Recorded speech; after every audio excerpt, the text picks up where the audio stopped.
Hello everybody, welcome back to our Reset Info channel. In today's video, I'll show you how to enable high or low humidity mode on your Canon i-SENSYS MF657Cdw.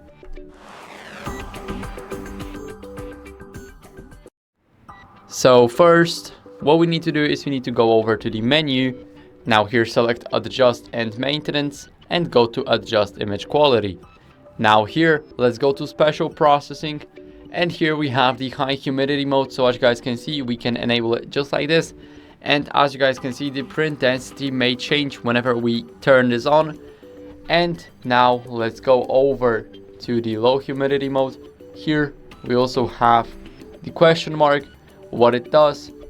And here, as you guys can see, image quality may be affected by enabling this setting. So if you're okay with that, I know that there's not that much of a difference. I've tested it myself. So basically you guys can click yes, and now those settings will be configured. So it's all up to your preference. I hope this video helped you. If it did, then leave a like, sub, and a comment, and I'll see you in the next one.